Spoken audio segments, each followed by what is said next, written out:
पृथ्वीराज चौहान की उम्र अब 16 वर्ष की हो चुकी थी। इस समय वे नागौर के पास अट्टूपुर में शिकार खेल खेल रहे थे। इस समय मीर हुसैन नाम का एक गजनवी मुसलमान चंद्रबरदाई के अनुसार मोहम्मद गोरी का चचेरा भाई था। चित्रलेखा नाम की एक अपने साथ लेकर आ पहुंचा। बात यह थी कि चित्रलेखा वेश्या होने के साथ साथ बहुत ही गुणवती थी। वह सुंदर होने के साथ साथ वीणा बजाने, गान विद्या आदि में भी बहुत निपुण थी। शहाबुद्दीन चित्रलेखा को बहुत चाहता था। शहाबुद्दीन उतना गुणी नहीं था, पर मीर हुसैन गुणी होने के साथ साथ बहुत ही सुंदर भी था। जब शहाबुद्दीन को उसके और चित्रलेखा के प्रेम प्रसंग के बारे में पता चला तो उसने उन्हें डरा धमकाना चाहा। इसलिए मीर हुसैन चित्रलेखा के साथ पृथ्वीराज चौहान की अजमेर नगरी आ पहुंचा। पृथ्वीराज चौहान ने जब विदेशी को अपने नगर में देखा तो उसने अपने सामंतों से विचार विमर्श करना उचित समझा और अंत में पृथ्वीराज ने ये फैसला किया कि क्षत्रिय धर्म के अनुसार शरणागत में आए हुए को ठुकराया नहीं जाता और उन्होंने उसे आश्चर्य दे दिया। अंत पृथ्वीराज ने उसे अपने सभा के दाहिने और स्थान दिया और उसे बहुत ही सम्मान भी दिया। चंद्रबरदाई के अनुसार पृथ्वीराज से गोरी के बैर का कारण यही था, लेकिन अन्य इतिहासकारों की माने तो गोरी भारत केवल लूट मार करने के लिए आया था। उन्होंने किसी भी वेश्या के बारे में कोई जिक्र नहीं किया है। अगर चंद्रबरदाई का कारण सही है तो ये बात माननी पड़ेगी कि एक वेश्या के कारण घोर अनर्थ हो गया। शहाबुद्दीन ने अपने भाई के पीछे एक गुप्त भेदिया भी छोड़ रखा था ताकि वो ये जान सके कि भारतवासी उसके साथ कैसा बर्ताव कर रहे हैं। उसके गुप्तचर ने देखा कि पृथ्वीराज चौहान उसे बहुत इज्जत के साथ रखा हुआ है और ये सारा हाल मोहम्मद गोरी को जाकर सुना दिया। यह सुनते ही उसने अपने सरदारों के साथ विचार करने लगा। ये सुनकर उसने अपने एक सरदार ततार खान को अजमेर भेज दिया और कहलवा दिया कि अगर तुम चित्रलेखा को लौटा देते हो तो तुम देश में आकर रह सकते हो। ततार खान ने मीर हुसैन को बहुत समझाना चाहा पर वो एक नहीं माना। अंत में वो हार मानकर पृथ्वीराज को मोहम्मद गोरी का वो पत्र दे दिया जिसमें लिखा था कि तुम मीर हुसैन को अपने राज्य से निकाल दो वरना मैं तुम पर आक्रमण कर दूंगा।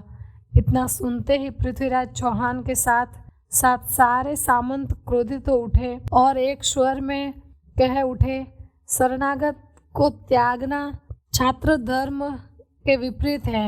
मोहम्मद गोरी जो चाहे कर ले, हम मीर हुसैन को नहीं निकाल सकते। आखिर का उस ततार खान को लाचार होकर वहां से जाना पड़ा।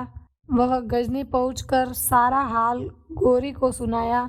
इतना सुनते ही गोरी ने अपने सभी सरदारों को बुला भेजा और पृथ्वीराज से अपने अपमान का बदला कैसे लिया जाए इस पर विचार विमर्श होने लगा।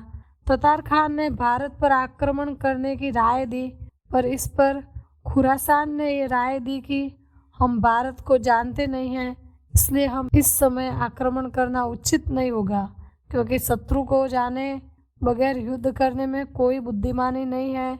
इतना सुनते ही उसके दूत भी बोल उठे कि हाँ, ये बात सत्य है, क्योंकि पृथ्वीराज, उसके सामंत और उसके सैनिक कोई साधारण पुरुष नहीं है। गोरी कुछ देर तक शांत बैठा रहा, फिर अपने दूत से बोला, तुम तो भारत गए हो ना, तुम मुझे भारत के बारे में बताओ। दूत ने उसे भारत के बारे में बटन शुरू किया कि संसार में भारत जैसा कोई दूसरा देश नहीं है। यहाँ सुंदरता का भंडार है, यहाँ भी भूमि उर्वरता से भरी पड़ी है। यहाँ में कई महल है जिसकी सुंदरता का वर्णन मैं बोल के नहीं कर सकता हूँ। यह देश जनसंपत्ति और वैभव से भरी पड़ी है। इस पर गौरी ने कहा कि तब तो यह देश धर्म प्रचार के लिए बहुत ही सही है। इतना कहकर वो चुप हो गया। इसके बाद उस दूत ने कहा कि मैं लगभग आधा भारत घूम चुका हूँ। मैंने कोई भी तीर्थ स्थल नहीं छोड़ा है, पर वहाँ एक बात मुझे देखने को मिली है कि वहाँ पर हिंदू समाज कई भागों में बटा हुआ है, ब्राह्मण, क्षत्रिय, शूद्र आदि में। सबसे मिला पर वो सब अपने काम में अद्भुत है। अगर मैं दूसरे शब्द में कहूँ तो भारत एक जन्नत है। इस पर गौरी ने कहा कि तो फिर उस जन्नत से लौट क्यों आए? इस पर उस दूत ने कहा कि मैं तो बस यहाँ पर आपको रास्ता दिखाने के लिए आया हूँ। बिना मुस्लिम धर्म के प्रचार किए उस देश की उन्नति नहीं हो सकती है। पर यह बात है कि हिंदुओं की शक्ति असीमित है, उन्हें पराजय नहीं किया जा सकता।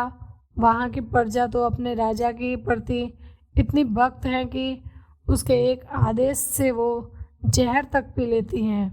अंततः आप हिंदू को कमजोर न समझे। इतना कहकर वो दूत शांत हो गया।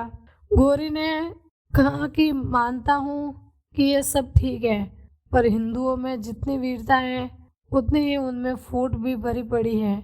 इसलिए मैं इन बेटन पर विचार नहीं कर सकता।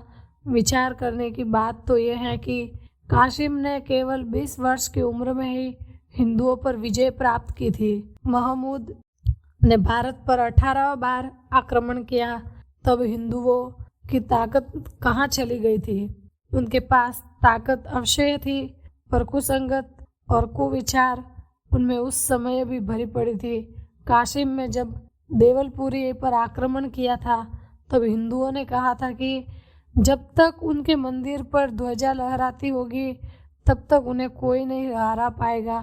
कासिम ने सबसे पहले उस ध्वजा को ही काट दिया और तब हिंदुओं ने सोच लिया कि अब उनकी हार निश्चित है, और बिना परिश्रम के ही कासिम ने उन पर विजय प्राप्त कर ली थी।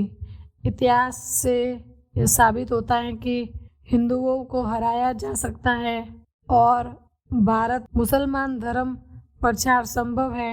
इसके बाद गौरी ने अपने सभी सरदारों की सहमति ली और इस्लाम धर्म के प्रचार हेतु भारत पर आक्रमण करने का फैसला लिया गया।